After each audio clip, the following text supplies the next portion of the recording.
Families. And Wendy Chun-Hoon, Director of the Labor Department's Women's Bureau. We'll hear from her. Sarah Jane Glynn, Senior Advisor of the Women's Bureau. These women, these leaders in the Labor Department are so focused on this important issue. And our very VIPs today, I know everybody will understand with all the respect I have for our guests that I introduced. Our VIPs today are Leah Rambo, Training Director of Smart Local 28, and Bethany Foto, an advocate for family values at work. They have the stories of America's working families. As we know, today marks the day when women's wages catch up to men's income from last year. A gap of 83 cents on the dollar. I said to our friends earlier, before I had to take this call, that can you imagine one of these days young people will look back and say, can you believe there was a time when women did not make the same amount of as men did for the same work? Again, this disparity cost more than $400,000 over a career. Imagine what that means in money for rent, bills, food, groceries, lower credit scores, and costlier loans. And it has a big impact on women's retirement. Well, here the Labor Department is releasing a report that found that the pandemic compounded these inequities, especially for mothers and women of color. Last year, the Democratic House proudly took action to help right this wrong by once again passing Chair Rosa DeLauro, whether it's child tax credit or any of these issues, in this case, the Paycheck Fairness Act, which will end pay secrecy, you know what that is, and empower women to hold employers accountable for pay discrimination. Well, let's hear from our folks right now, and next we're going to hear from the distinguished former mayor of the city of Boston, former member of the labor movement. Maybe you still are a member of the labor movement. Still a member of the labor movement. A person who really understands the needs of America's working families, has been a leader on their behalf. We're very honored to have with us the distinguished Secretary of Labor, Secretary Walsh. Thank you, Madam. Thank you very much, Madam Speaker, and it's such an honor to be with you today, and Congressman Spear and Lawrence as well, and all of the distinguished speakers here today and everyone here. I was told I have a minute and a half, so I'm going to say 2.5 minutes. The Speaker just addressed this. Equal Pay Day. It is March 15th, 2020. March 15th, 2020. And in this country, we still have inequities when it comes to pay. And when you look at the numbers from white women to black women to Latino women, those numbers even get worse. And as mayor of the city of Boston, we started to address this issue by bringing people to the table, by bringing employers to the table to say we need to address it. I know there's lots of legislation, and I was a state rep before I was the mayor, and I was in the legislature 16 years, and I think I voted probably 6 times on equal pay legislation when it's not that complicated. Then employers should recognize pay women the same as you pay men for the same job. That's the bottom line. And we're going to talk a little bit about benefits here as well today. I want to thank some of the press for being here today, but I wish we had more press here today. Because if we were at this podium for another issue, this room would be packed with cameras and reporters. Because in the media, in some cases, women reporters get paid less than men reporters. So we need to make sure that this issue was once and for all addressed. Women's History Month is an opportunity to learn about and celebrate women who have made impacts on this nation, something that's really important for us to do. Many of the key leaders and women in this room are the people we should be celebrating. I just want to take a moment to thank all the women in this room for all the work you do, particularly in public service, in the private sector as well, to help American people. I have to do this because it's really important. The Women's Bureau at the Department of Labor published a report. It's called Bearing the Cost of How Overrepresentation in Undervalued Roles Hurt Women During the Pandemic. I want to thank our director, Wendy Chung-Hoon, who's here with us today, and her team at the Women's Bureau who's with us today, and everyone in the department who worked on this report who did some amazing work. It's not just about the impact of a pandemic. It's about how low pay and limited opportunities left women vulnerable and continue to leave women vulnerable, especially women of color in this country. These injustice has been created over many decades. This isn't something new, and we can't blame the pandemic for it, because we could have done the report 3 years ago on something else, and the report's going to say the same thing. Women continue to be overrepresented in low-paying, low-quality jobs, especially in the care sector. Many lack access to paid leave, protections to take care of their own families. So at the Department of Labor, we continue to fight with women and for women in the workforce. We are identifying the needs and advocating for solutions for women and other vulnerable workers all across this country, so we create an inclusive economy that works for everyone. I'm not going to go too much into this. We need to invest in child care. We need to invest in elder care. Women are disproportionately working in those industries. We need to build pathways for women into good-paying, high-quality jobs dominated by men, like the building trades, which I come out of. Our Good Job initiative is working across sectors in government here to make sure that all the cabinets and all the secretaries are working collectively together. Congress is going to talk today, and they've done some amazing work. We have a Speaker of the House who is leading the way in this country for equality for women in pay in every other way. It's an honor for me to be standing here with the Congressman.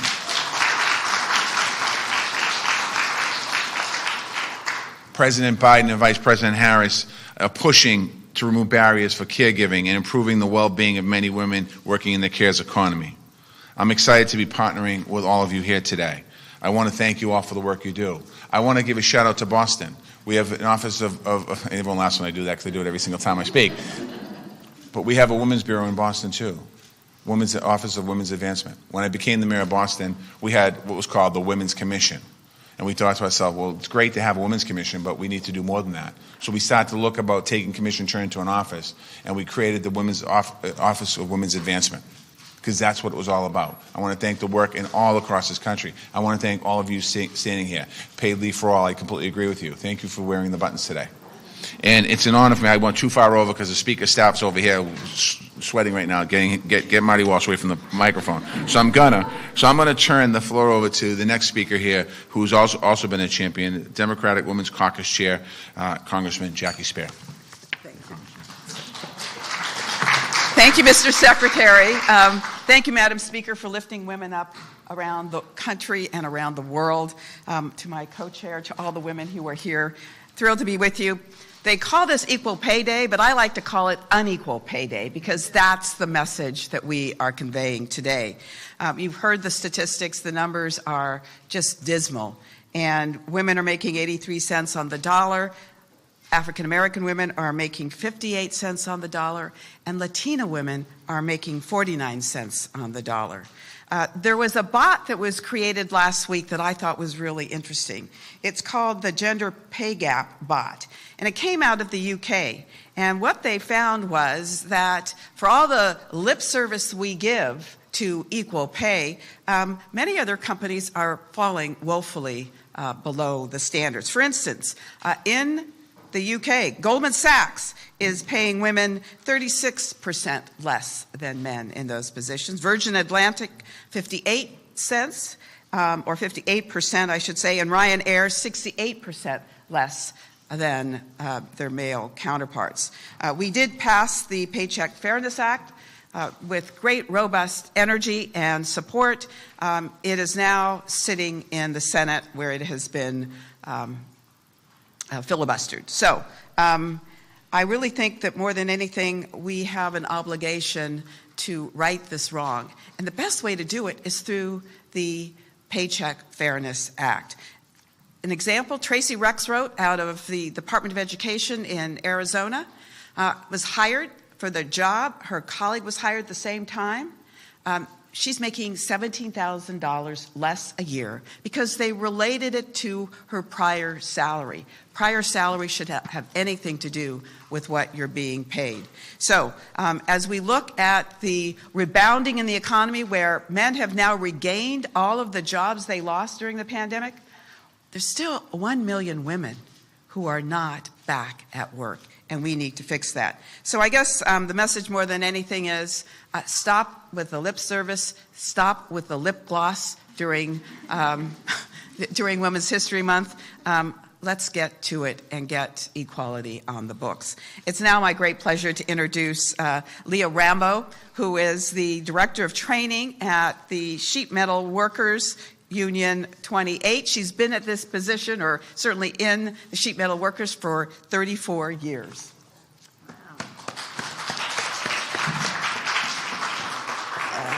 That number 34 already always gets me. I feel like I'm too young for that many years, but here I stand. I guess my story today is really how do we change this gap? And I would say you start very, very young. You know, from a young age, I had my first tool set at the age of 10. And that's when I started my career in the trades. And I came from a household where there were no girl jobs and boy jobs. Everyone did dishes. The only rule was my father wasn't doing them. And so it was a natural progression for me to get into the trades. The building trades is a way to equal those wages. It is an excellent opportunity for women. Of course, there are challenges. It hasn't been smooth sailing for the 34 years, but I'm pretty scrappy and got a lot of grit, so we keep pushing things along. And that's why it's such an honor to be here today with such leaders as yourself, who are really helping us, who's shining that light on our journey. I will say that when you start young with girls, don't limit them. Then there's really no telling it what they can do and how they can succeed. But making $50 an hour, $60 an hour, good union wages, of course, doesn't mean anything if you work 0 hours.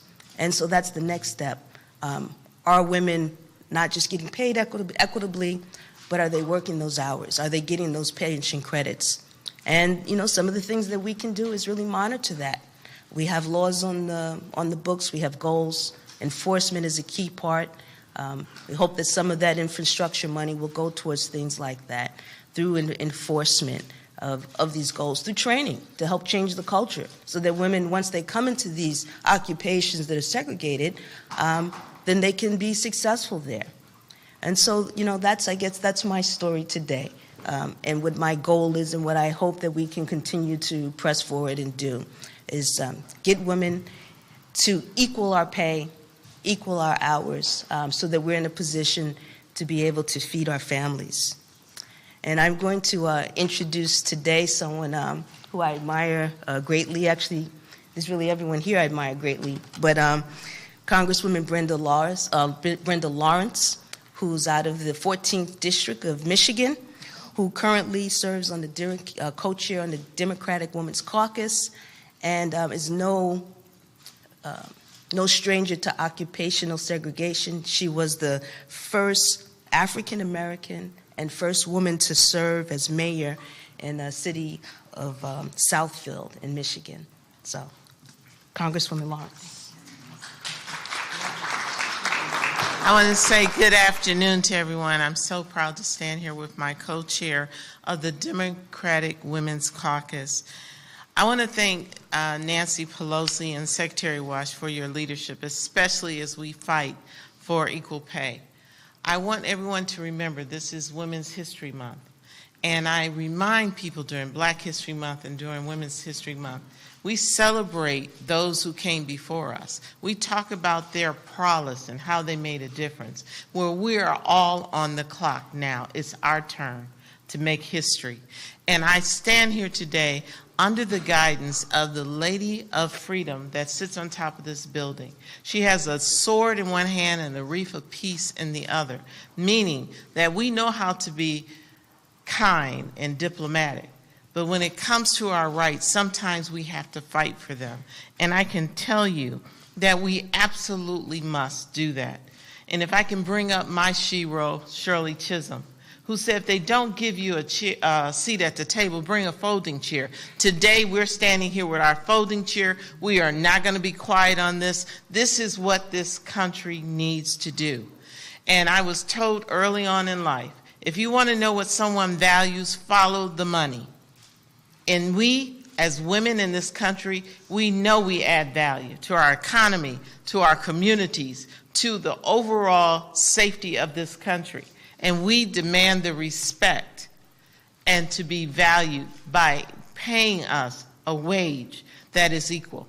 And I will will not leave this mic without pointing out the challenges of women of color. You heard the statistics that my co-chair Spears spoke of.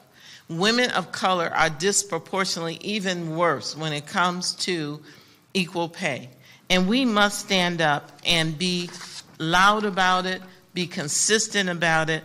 We did our work in Congress because we have an amazing Speaker of the House. But we must ensure that it's not a quiet day today, that Paycheck Fairness Act is a necessity. Because if you do like my another shero of mine, Aretha Franklin, is to give me a little respect. It's not acceptable for me to see my sisters in the workplace and getting paid less. And that point about less hours, that's another way to disenfranchise us. So I want you to know, I will talk about this every year, but hopefully next year, I keep hope alive. Next year, we'll be saying, we finally got it right, and let's continue our fight. And I will end with a statement that I know my speaker is going to say again, but when women succeed, America succeeds.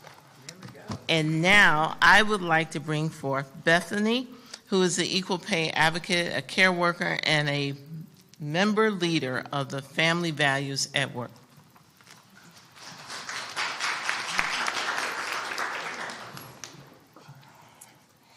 Thank you, and thank you to all the leaders here today. My name is Bethany Foto. I'm from Massachusetts, and I'm representing the Coalition for Social Justice as well as Family Values at Work. As we speak about Equal Pay Day, I ask myself why I've done the jobs that I have. And those jobs include being a college-educated and state-certified early education teacher, as well as a restaurant employee. Because being educated and certified does not pay the bills. Both are minimum wage, no benefit jobs. I also ask why women are penalized for being caregivers as well as providers, especially during COVID. I am a single mother. I had to work because I was an essential worker, but if one of my children were sick, I could not work, and I couldn't go back to work until there were negative tests, and I think it really brought to the forefront what an unfair position we are put in, especially as mothers, that we have to be everything to everyone, and it's impossible. I'm glad to see that you are issuing a report on the economic impact of COVID and occupational segregation of women. For those of us who could not perform our work from home during the pandemic, the difficulties of managing care and work and responsibilities were often brutal. As this country was built often on the back of slaves, right now this country is still being kept alive on the back of women. And I really hope that we can someday really not just give a attaboy and a pat on the back to women, but really give us the respect and the pay that we deserve. Now I would like to introduce a personal hero of mine. She is a 20th director of the Women's Bureau appointed by President Biden on February 1st, 2021, and a leader, a mentor, and aspirational Wendy Chunhoon.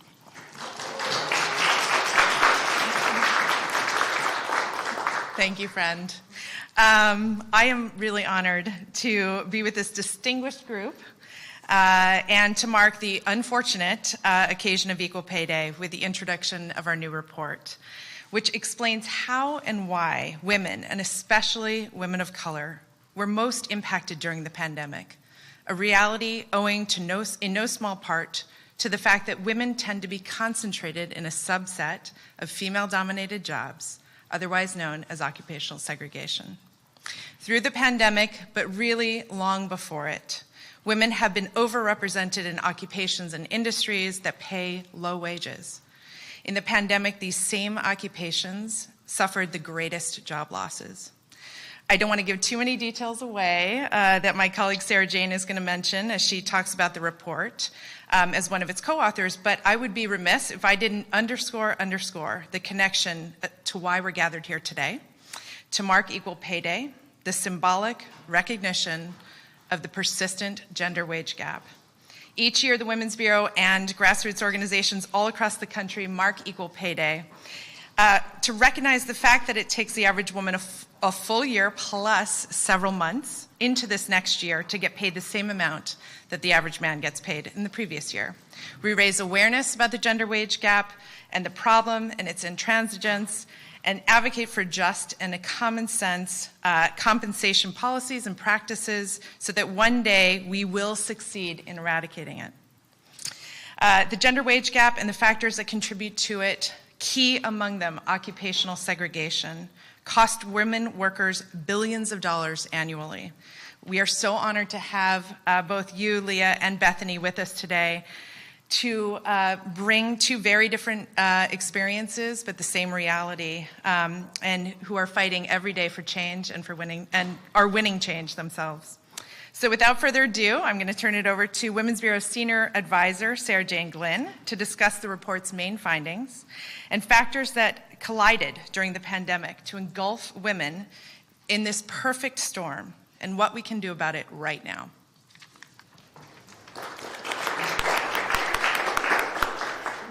Hey, y'all. We know when it comes to the pandemic, the unemployment effects were hardest on women, and a lot of that was driven by the experiences of women of color. And this is largely because of the jobs that women hold, like Wendy mentioned. Women are most likely to work in female-dominated occupations, as nurses, as teachers, working as administrative assistants, in kitchens, in hotels. Women are 95% of all childcare workers and 2% of all electricians. So that's what we're talking about when we talk about occupational segregation. Women are overrepresented in some jobs and they're underrepresented in others. And this mattered during the pandemic because of the sectors where job losses were concentrated. But it matters all the time. And it's a problem not just because of economic shocks and potential vulnerability, but because it stymies personal potential. It limits innovation and it places artificial constraints on economic growth. So our problem isn't that women have some jobs and not others. Our problem is that the jobs women are concentrated in tend to be low-quality jobs. They're more likely to offer low wages, and they're less likely to offer benefits. Like Wendy mentioned, this devaluation of women's labor, and especially the devaluation of the labor of women of color, leads to the gender and racial wage gaps. In our report that's out today, we estimate even before the pandemic increased unemployment for women and women of color, Black women lost $39.3 billion in lower wages only because of occupational and industry segregation. And the losses were even greater for Hispanic women at $46.7 billion. This is a really big problem, and it has a lot of different causes, so that means we need big solutions, and we need to attack the problem from a lot of different directions. But luckily, we have ideas about what we can do. Like Leah mentioned, we need to create pathways for women to enter into non-traditional careers that are more likely to offer higher wages. And like Bethany talked about, we need to raise the floor on wages and benefits for all workers, but especially for those who are working in women-dominated jobs that serve as the backbone for our economy. I think we've seen during the pandemic what happens when the care sector is decimated. We can't let that continue to happen.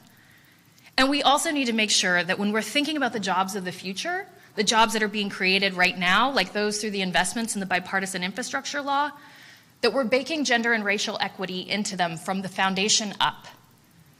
We can do this, and the Department of Labor is very committed to making sure this happens. Thank you all so much for being here today, and it's my honor to turn it back over to our host, Speaker Nancy Pelosi. Thank you very much, Secretary Walsh. My colleagues Jackie Spear and Brenda Lawrence, our special guest Bethany Foto, and again Leah Rambo, telling their stories right from the workplace. And of course, we were greatly informed by what Wendy Shunhun and Sarah Jane Glynn told us about these figures. A writer once said, the sign of a truly intelligent person is that they're swayed by statistics. These statistics are staggering. They're not only staggering, they're heartbreaking. And again, President Kennedy, many years ago, established the first Equal Pay Day. And President Obama signed the bill, and he signed that bill, and President Obama signed the bill, the Lilly Ledbetter bill.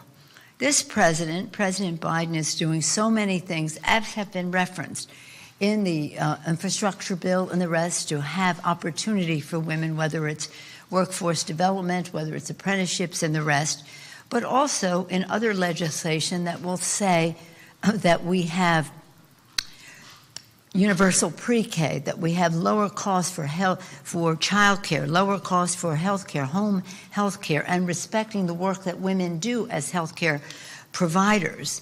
There's a decision. I mean, we are talking about survival for some people. We want them to have success as we go forward, but to do that, we have to be transformational in how we recognize the challenge that we face and pass legislation and establish public policy to make the difference for women. In this Women's History Month, last week, we celebrated Title IX, 50-year anniversary coming up in another month or two, honoring Patsy Mink, who established that. You mentioned Shirley Chisholm, who had so many great things to say about this. And now we have our role to play in all of this. And again, maybe next year, as Congresswoman Lawrence said, maybe next year we will have passed a bill for equal pay for equal work, and this will be a sad remnant of the past. But thank you, Secretary Walsh, for your leadership in this, in every aspect of your personal and professional life, your official role now then as mayor and now as Secretary of Labor. I know that women's issues will be well served by the great team that you have there to face the fact of what these statistics are and what they mean at the kitchen table of America's working families. And understand, I mean, men have responsibilities at home too. We want them to benefit from child care and the rest. But lowering the cost of child care is one of the most important things that we can do to make sure that women can take their comfortable, rightful place in the workforce without worrying about the safety and security of their children. All of these things are connected. We're very, very proud to have, as I say, our special guests, Leah Rambo and Bethany Foto. Thank you so much for honoring us with your presence. And I like your shirt. I like your shirt. Thank you all very much. And thank you, Mr. Secretary.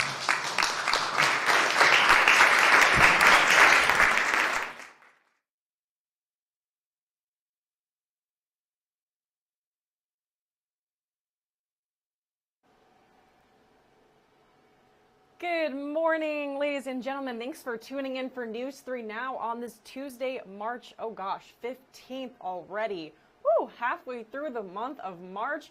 Well, hey, today is Equal Pay Day, in case you didn't figure that out from that live stream we were just watching. It's a day designed to raise awareness about the gender pay gap. In 2020, the average full-time working woman earned 83 cents to the dollar a male colleague earned, according to the White House. This despite the legal protections in place both federally and in 49 different states. Right now, the only state without equal pay protections is Mississippi, but this month, lawmakers there are considering 2 bills that would change that. So what we were just tuning in for the first 20 minutes or so of News 3 Now, Nancy Pelosi hosting a press conference with the House Democratic Women's Caucus, the Secretary of Labor, and several equal pay advocates on Equal Pay Day, of course, marking the date women must work to reach the amount men made in the previous year. March is Women's History Month, so the perfect day for Equal Pay Day. Well, hey, hi, hello. Hope you're having a wonderful start to your Tuesday. The weather looks a whole lot better today and through the rest of the week than it did last night. Woo, that was some intense, very short but very strong storms. There was flooding in my neighborhood. It was crazy. We'll talk about that in a little bit, but first let's take a look at some of today's top headlines. A Bastrop County deputy is now recovering this morning after he was shot several times. The man suspected of pulling the trigger is now in custody. Authorities say this man, Michael Stark, shot Deputy Sawyer Wilson 3 times, twice in the chest and once in the arm. Stark was wanted on a parole violation. The sheriff's office says Deputy Wilson returned fire and chased Stark into nearby woods, but he eventually stopped and turned back to get medical attention. Stark was captured about 12 hours later. He's now in jail on a $2 million bond.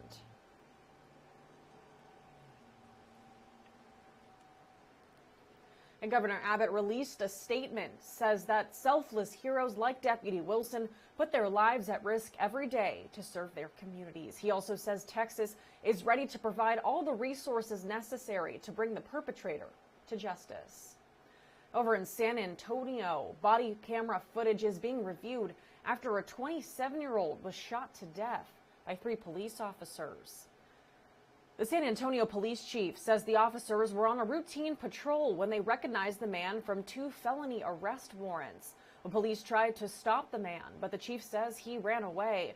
At some point during the chase, the man allegedly pulled a gun from his waistband. That's when the 3 officers fired their weapons, killing him. Neighbors, friends, and family gathered at the site of the shooting. Bystanders began throwing objects at the officers and cursing at them. A crowd was spotted rocking a police car, allegedly trying to tip it over. Police had to use pepper spray to make them stop.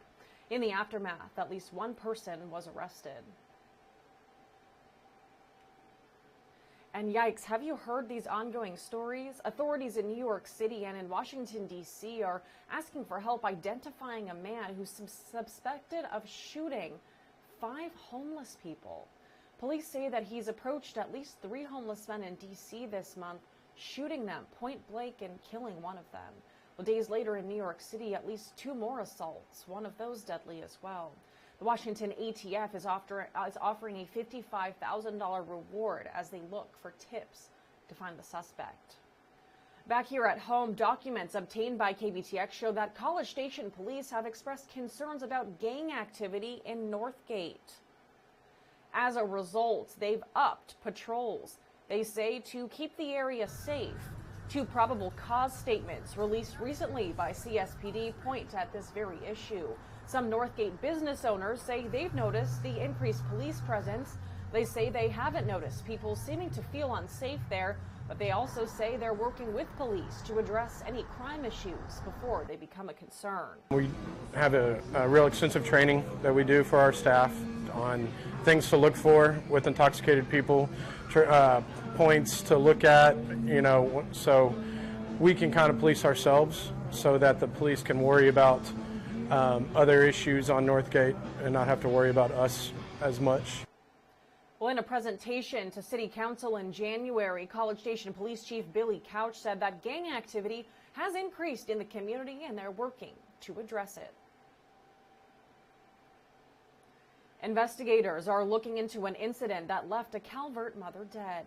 36-year-old Oralia Fernandez has died after being injured by a vehicle near Franklin High School. Robertson County deputies haven't yet released how exactly those injuries happened, but we do know she was flown to the hospital from the scene. Her niece says Fernandez was a hard-working woman who cared deeply about her family. Fernandez leaves behind a 14-year-old son and a 10-year-old daughter. Let's talk a little bit about that crazy weather last night. Am I right? I mean, throughout the night, we received a whole lot of weather photos. There were pictures of hail, a few people sent in pictures of the storm coming in, and during the lightning show, that picture was captured as well. Pretty crazy. Look at that hail the size of a quarter. Did you see anything like that? Luckily, I checked my car this morning. No hail damage. Whew. Fingers crossed it doesn't happen to my car. Love my car. A Grimes County homeowner is offering a reward after thieves stole more than $100,000 worth of vehicles and equipment. The theft happened at a home in Anderson. Thieves were able to get away with a Dodge truck, a flatbed car hauler, and thousands of dollars worth of tools and hunting gear. There's a $10,000 reward to get the thieves in custody and to send a message to anyone thinking about coming to Grimes County to steal. 10 is not where I'm going to stop. I'm willing to go as far as 20 if I have to. That's how serious I am about finding these guys. And I'm in position to do that. We're not going to give up. I'm going to make an example. The sheriff's office says property crime has increased since the new Aggie Expressway opened in the county. 2 teenagers are in custody this morning. Police say they found them with thousands of dollars worth of stolen property. According to court documents, 2 17-year-olds and 1 minor were found in possession of stolen technology, wallets, and cash. These were allegedly from vehicle burglaries around Bryan and College Station. One local mother said she will be paying more attention to her belongings and hopes others will too. Keep an open eye on who's around, and maybe, if people are lingering around cars, that's something to look for, or, watch where you park or park closer, or, whatever the case. You don't want to not take your kids to go have fun, but at the same time, just be a little more careful. And well, the Brazos County Sheriff's Office says it doesn't matter how safe an area seems. Take your valuables out of your car and always keep the doors locked. Now taking a look at the war in Ukraine, Russian and Ukrainian officials are set to hold another round of talks aimed at a ceasefire today. The negotiations will take place over a video link. Still, the U.S. says Putin doesn't appear to want a diplomatic solution. Meanwhile, the Russian offensive has largely stalled on the ground, but missiles continue to rain down on Kyiv and other cities. At this moment in time, we have been hardly on the sidelines. We have been leading this effort around the world to respond to every step and every escalatory step that President Putin and the Russians are taking. Diplomacy requires both sides engaging in good faith and to de-escalate. And what we're really looking for is specific delivery of action. Ukraine's defense ministry released footage of an artillery strike that its forces conducted on Russian military positions. The video shows what's thought to be Russian forces in a grove of trees. These positions can later be seen hit by artillery. Ukrainian President Zelensky is scheduled to deliver a virtual address to Congress tomorrow. He's expected to urge lawmakers to send more military and humanitarian aid. Now, a remarkable act of protest in Russia. Have you seen this? Last night, an editor for one of the country's state-owned news channels burst onto the set of the nightly news broadcast, shouting, "Stop the war." She's become one of thousands of Russians arrested or detained for speaking up against the invasion of Ukraine. A courageous act of defiance in a country where there is zero tolerance for criticism of Russia's war on Ukraine. Marina Ovsyannikova, an editor for Russia's state-run Channel 1, bursting onto the set of the nightly newscast, shouting, "Stop the war, no to war," before the channel switched to a different report. In a video posted online before her demonstration, Ovsyannikova explained she was ashamed of her role in spreading Russian propaganda and urged Russians to go out and protest, saying, "What is happening now in Ukraine is a crime, and Russia is the aggressor country. The responsibility for that aggression lies on the conscience of only one man, and that man is Vladimir Putin." A Russian human rights organization later said that she'd been arrested. Earlier this month, the Kremlin passed a law that carries up to 15 years in prison for spreading any views on the military it deems false. It came amid widespread protests throughout the country and almost 15,000 police arrests. I have never seen anything like the act of courage exhibited by Marina Ovsyannikova. Julia Davis is a Russian media analyst and columnist for the Daily Beast. Marina is facing incredible risks to her life, her safety, her future. She knew that, and she willingly took that risk. My hat is off to her. Deborah Patter, CBS News, London.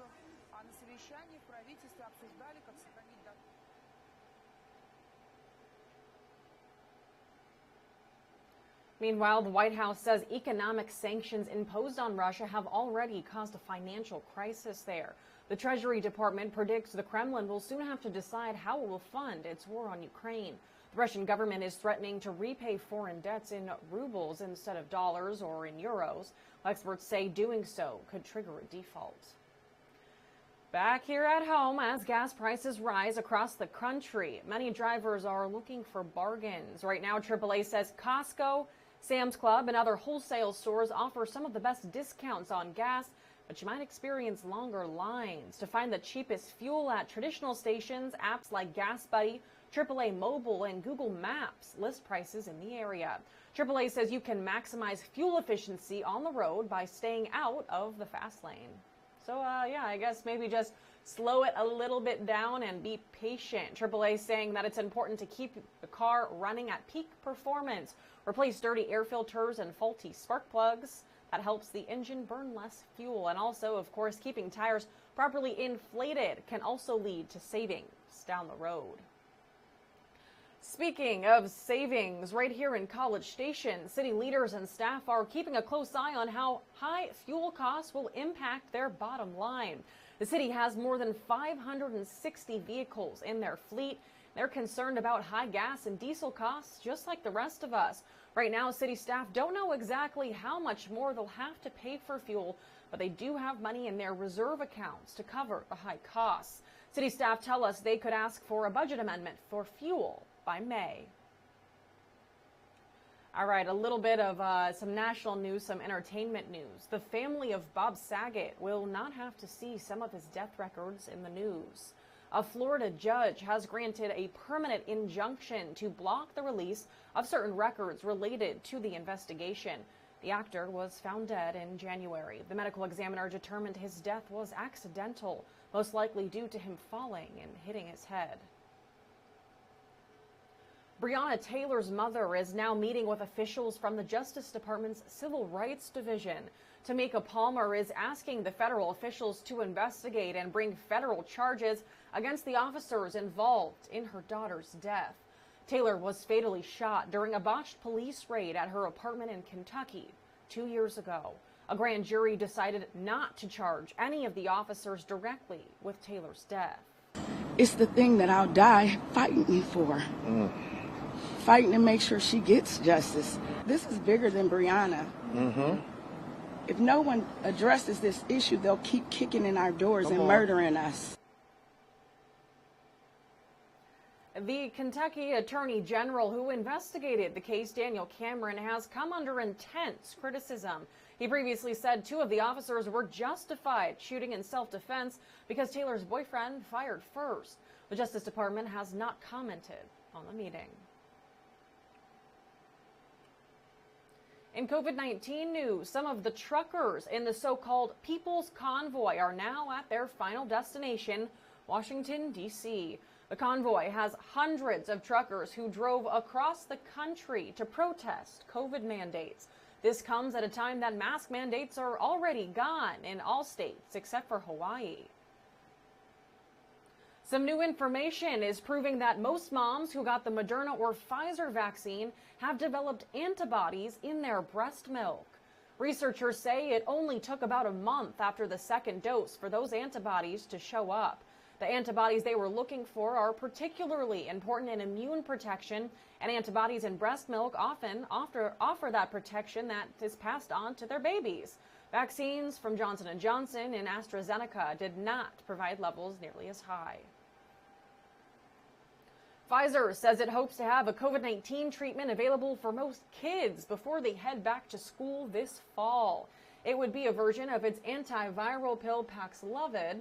Now, right now, the pill is only approved for those 12 or older who are at high risk of serious infection. And hey, what do you know? 2 years into this pandemic, and finally, Apple has heard us. A new update will allow iPhone users to unlock our phones using a Face ID with a mask on. Little late for that, Apple, but all right. The iOS 15.4 update is already available to some, so check your settings.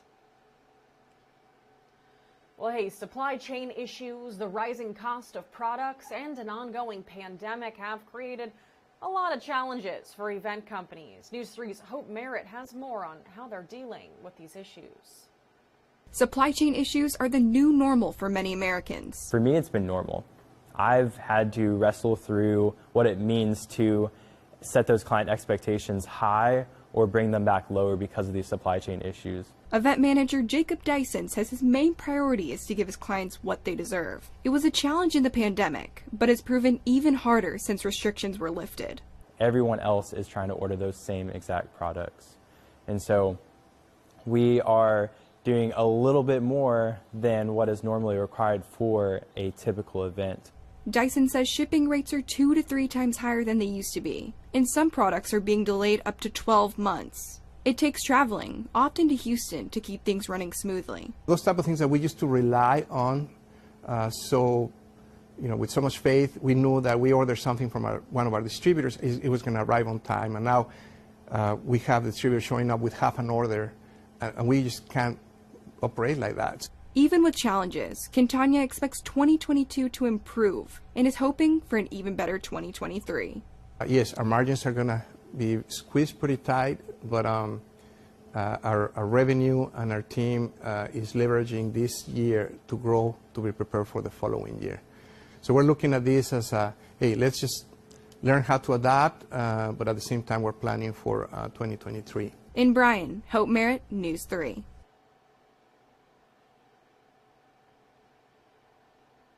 Well, experts say it'll take more ships, additional warehouses, and an influx of truck drivers to solve current supply chain issues. Hey, if you needed another reason to exercise, here it is. A new survey says that the more fit you are, the less likely you may be to get Alzheimer's. That's from the Washington VA Medical Center and George Washington University in D.C. Nearly 650,000 vets were studied for about a decade. The ones most fit had a 33% lower risk for Alzheimer's. But as fitness decreased, risk went up. Alzheimer's is the most common type of dementia. About 6 million Americans have it, and right now, there's no cure. There's another sign that we could be close to a recession. Now, I'm about to cover a little economics 101. Stick with me here. In addition to sky-high oil and gas prices, analysts are worried about flattening the yield curve. Now, the yield curve is the difference between short-term government bond yields and longer-term bond rates. As the spread drops, investors often get concerned that short-term rates will rise above those long-term yields, and historically, that usually happens right before a recession. Now, I'm not going to get too into the weeds of it, but just know that we're close. All of this could influence how much of an interest rate hike the Federal Reserve announces later this month. Well, hey, the Capitol building, in case you want to go visit, you might be able to do that again soon after being closed to the public for 2 years. A plan to reopen both the Capitol building and actually the White House as well is now under review. It would have the Capitol reopening in phases starting March 28th. In phase 1, the number of business visitors at a time would increase and 2 tours per hour could be given to students on weekdays. Then in the next phase, there would be a limited reopening of the visitor center, and the final phase is expected to happen on Labor Day. Speaking of reopening buildings, the former College Station City Hall, well, it's not open anymore because it's gone. Demolition crews have leveled that site now. The city plans to create a new green space in that area and also to expand the parking lot. The goal is to have much of this work finished by the fall for football season. Interior demolition is also underway for the building that previously housed human resources and facilities maintenance offices. That will be transformed into a new tourism office and an event space. We'll have to grade the site, like move the dirt around, make sure it's the right elevation, seed it so that there's grass. And then there's actually some sidewalks going in that will connect the front of the building to Texas Avenue. And those have some decorative features. So all of this should be wrapped up by the summer in time for football season.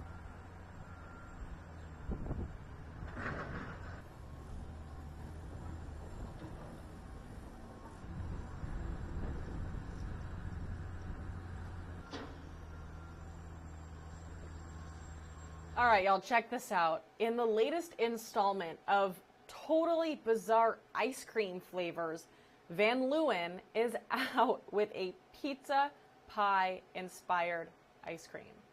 Check this out. Look at this. What? It's made from cream cheese and mozzarella base with tomato jam swirls and basil crust cookies. What? Oh, yuck. Okay, well, you can find the pizza pints at Walmart right now for a limited time. This is actually very on brand for Van Leeuwen. They're the same company that created that Kraft mac and cheese ice cream a while back as well. Remember that? Are you going to try that? Ew, pizza ice cream with bleh. Did anyone try the mac and cheese ice cream? All that stuff just grosses me out. What? Ew. No, I'm not trying it. I'm not. I refuse. Sorry, not gonna be the one to try it and tell you how it is. You're gonna have to find out on your own. All right, space nerds, unite. It's time to talk about space. The first International Space Station spacewalk for 2022 is taking place as we speak. Not kidding. This is a live feed from NASA. Astronauts Kayla Barone and Raja Chari started installations shortly after 8 o'clock this morning. Their spacewalk is expected to last nearly 7 hours. The astronauts will assemble and install modification kits that will make future solar array upgrades possible outside of the space station. This comes as the clock is ticking on the ISS, which will be retired at the end of this decade. All right, I'm going to leave this feed up for a couple more seconds so we can just watch our astronauts at the International Space Station.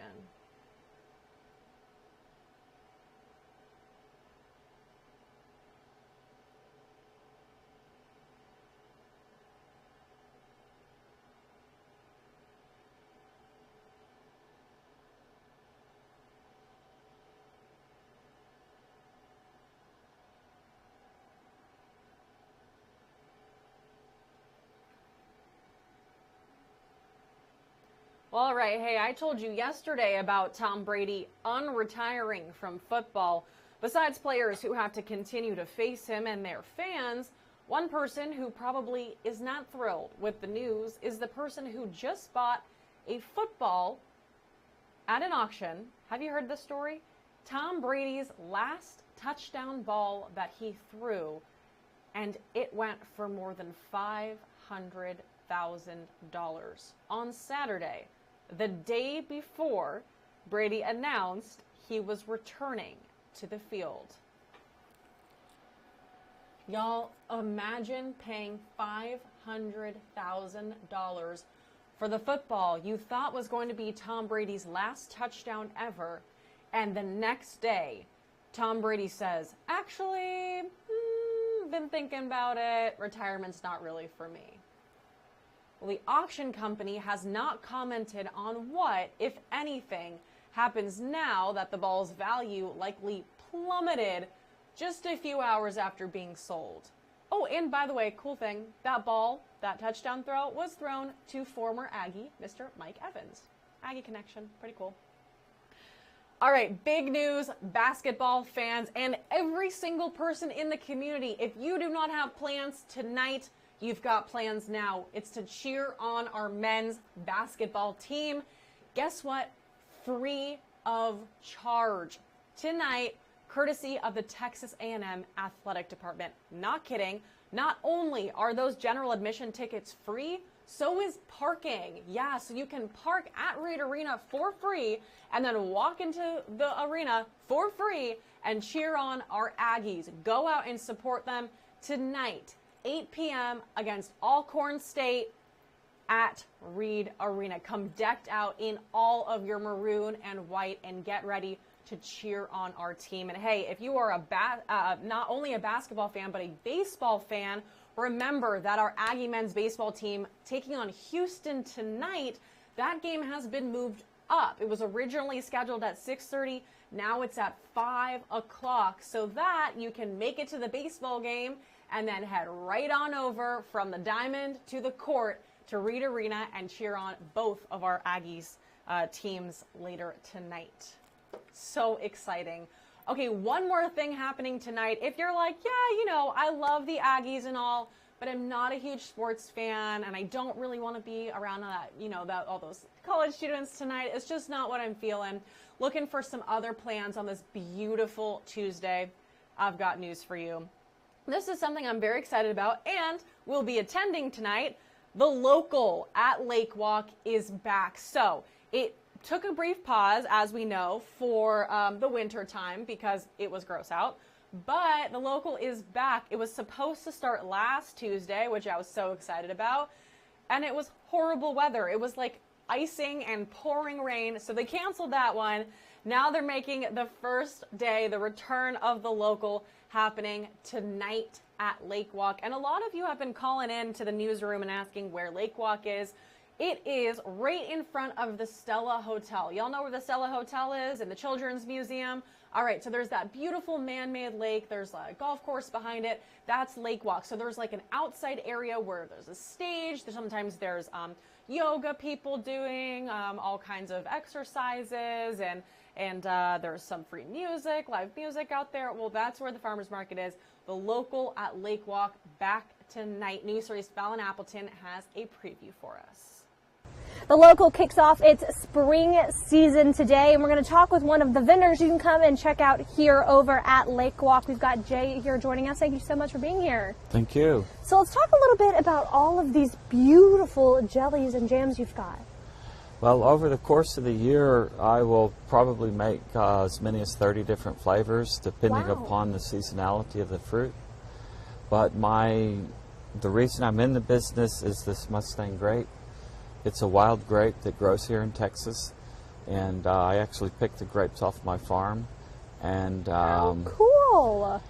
That's the reason I got into the jelly business. And over the course of the year, while I might make 30 different flavors, 8 to 10 of them I'll actually grow on my farm. The watermelons, the grapes, dewberries, blackberries, blueberries, trying to get the figs and the plums. And what made you want to go into making jellies and jams? Well, I grew up in Central Texas in San Marcos, and I worked overseas for 20 years, and I came home and ended up in organic farming, and I didn't like hoeing, so I looked for something that would have some shelf life, and came upon the jams and jellies primarily because of the Mustang grape. Okay. And as a kid, my mom had paid me $0.25 a gallon to pick grapes, off the ranches in San Marcos, and so I had some history with the Mustang grape, and then it just grew from there. A friend of mine at another market, he calls me the jelly savant, and I say, Sean, thanks for leaving the idiot off. So, well, you got a whole different variety here. You got some for me to try. Yes. Which kind is this? It's cream cheese and jalapeno on a cracker, which is, I showed up at Thanksgiving with that, and everybody hit that hors d'oeuvre and left all the others alone. So it's a big hit. I understand why. It's delicious. Well, thank you. I have a high level of spice tolerance, so for me it's not overly spicy, but I love the jalapeno flavor with this compared with the sweetness. Spectacular. For people who've never tried your jellies before, what do you suggest? Well, the Mustang grape is definitely, most people have eaten peanut butter and jelly sandwiches, and Mustang grape is peanut butter's best friend. Okay. And then the strawberry rhubarb is my second best-selling jelly, and the mango habanero is my third. Last question, are you going to be here for the entire local season? Yes. All right, well, people definitely got to come check out all of these great jams and jellies. I'm just overwhelmed with all the different cool ones that you've got here. Tons of great vendors, from Indian food to these jams, jellies, so many great things for you to check out here at the local. They're going to be running for 12 weeks, something here to check out on Tuesdays here. Brian College Jason, I'll send it back to you. Woohoo! I am so excited that the local is back, y'all. If you haven't been, highly recommend every Tuesday evening from 4 to 7 at Lake Walk. They've got all of our favorite farmers market vendors, like times a bajillion. So many people from the Brazos Valley, amazing artists and creators and bakers and cooks, and just like so much awesome stuff. Bring your wallet. You're going to want it. Trust me. All of that stuff is amazing, and I'm so stoked that it's happening tonight. I will be there. If you're out there, stop by and say, hey, can't wait to see you. One more thing I'm so excited for, cat people, where are you at? It is kitten season, all right? So Aggieland Humane Society put out this PSA, and I think it is really important to share with everyone. They said, keep this cheat sheet in the back of your pocket if you ever find kittens, because it is kitten season, y'all. And as cute as they are, it's really important to know what is going on with these kittens if you find them, okay? So first and foremost, you need to call Aggieland Humane Society if you find kittens. But there's a ton of stuff to remember, like Are the kittens injured or sick? How old are the kittens? Do the kittens have a mama with them, right? Don't kidnap, right? A kitten's best chance of survival is with its mom. So leave the kittens where they are if the mama is there. But if the mom is nowhere to be seen, okay, remember that you have to watch for her to come back because she could just be off getting some food. But if they're not there, then you can call the Aggieland Humane Society and they will help you with what to do, okay? Remember to try to, like they said, utilize social media and your personal network to find them homes, or of course, contact Aggieland Humane Society and they will take the sweet, beautiful little kittens. And if you're interested in adopting a cat and you don't have one yet and you don't know what to do, go to Aggieland Humane Society and check out all the kittens there. Having a cat is the best thing in the whole entire world. And I am biased because I am a cat mom, but seriously, get yourself a kitty. It's life-changing. I love my cat more than anything in the whole entire world. All right, y'all, we're going to take a break now for about 30 minutes. When we get back, a couple more stories to tell you about. And then we'll send you on your way on this beautiful Tuesday, March 15th. So, see you back here in about 30 minutes.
Howdy, I am popping back on here just a little bit early because I think we're gonna just go ahead and end the show early today so we can go enjoy our beautiful Tuesday afternoon. Feeling a little hungry, ready for some lunch. I hope that y'all get some fresh air and sunshine at some point today. Make it your mission, your goal today at some point to just get outside, go for a little walk, maybe eat your lunch outside, take a water break outside. Whatever it is, go feel the sunshine. It's a beautiful day. It's going to be a beautiful week. I'm really, really, really hoping that it is a good week at least. That's what the plan is for all of us here on News 3 Now. But today is Equal Pay Day, a day designed to raise awareness about the gender pay gap. So ladies, this day is for you. I'm proud of you. I see you. I see how hard you're working. We are going to get there, y'all. All right, we are going to end News 3 Now early today, but we'll be back for more tomorrow, sitting down with a couple of folks over at the Brazos Valley Council of Governments.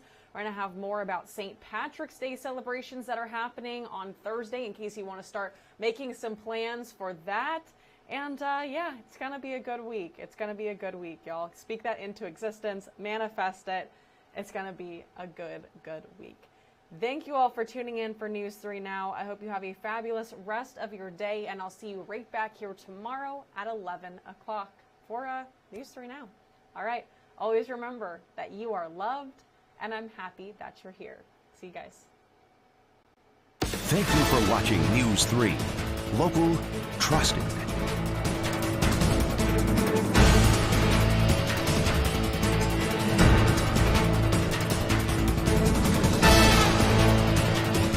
Thank you for watching News 3. Local, trusted.